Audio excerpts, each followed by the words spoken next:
National Archives Racism Task Force says own Rotunda example of structural racism knocks founding fathers.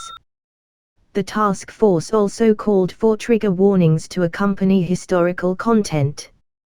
The National Archives Task Force on Racism claimed in a little-noticed report to the U.SS top librarian that the archive's own Rotunda, which houses the Declaration of Independence, the U.S. Constitution and the Bill of Rights, is an example of structural racism, and that the Founding Fathers and other white, historically impactful Americans are portrayed too positively. The report was completed in April and released this month, but has so far flown under the media radar. The task force claims that structural racism unequivocally impacts how National Archives and Records Administration, NARA, employees interact with each other, customers and the historical records themselves.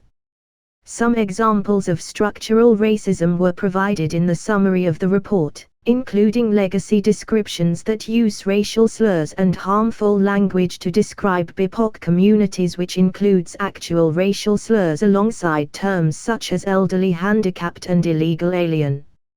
Additionally, the report categorized the National Archives Rotunda as another example of structural racism, as it lauds wealthy white men in the nation's founding while marginalizing BIPOC, Black, Indigenous and other people of color, women, and other communities. The task force suggests ways to reimagine the Rotunda, including staging dance or performance art in the space that invites dialogue about the ways that the United States has mythologized the founding era. The report also called for trigger warnings to be put in place with historical content to forewarn audiences of content that may cause intense physiological and psychological symptoms. Providing an advisory notice to users gives us an opportunity to mitigate harm and contextualize the records, the report reads. It creates a space to share with the public our ultimate goals for reparative description, demonstrate our commitment to the process, and address any barriers that we may face in achieving these goals, i.e., the size and scope of the catalog and the ever-evolving knowledge we gain regarding what is harmful. The task force's report also calls for a change to language on ourdocuments.gov, a website on American milestone documents such as the Constitution and Declaration of Independence, to be less celebratory of historically impactful Americans, such as former President Thomas Jefferson.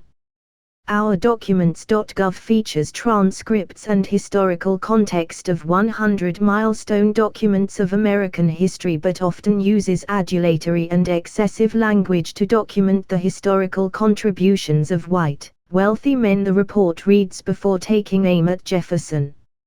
For example, a search of Thomas Jefferson in OurDocuments.gov brings up 24 results. He is described in this sample lesson plan as a visionary who took vigorous action to strengthen the will of the nation to expand westward, the report continues. The plan does not mention that his policy of westward expansion forced Native Americans off their ancestral land, encouraged ongoing colonial violence, and laid the groundwork for further atrocities like the Trail of Tears, it added. Additionally, the report calls for the creation of safe spaces in every NARA facility and says NARA has a responsibility to eliminate racist language in archival descriptions and revise the policies and practices that led to it. The task force said that racist language includes not only explicitly harmful terms, such as racial slurs, but also information that implies and reinforces damaging stereotypes of BIPOC individuals and communities while valorizing and protecting white people, the report reads. Descriptive terminology cannot be divorced from its context.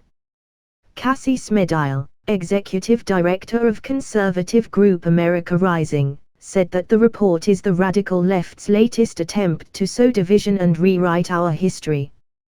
With Democrats controlling every lever of our government, these efforts have only become more flagrant and pervasive. No institution, agency or classroom is off limits, Smedile told Fox News in an email. The American people deserve to be made fully aware of the radical left's schemes, and we'll continue to expose them. National Archivist David Ferrero commissioned the task force in response to George Floyd's death last year, the report notes. Ferrero has served in the position since 2009, after he was nominated by former President Obama and confirmed by the Senate. The position has an indefinite term length.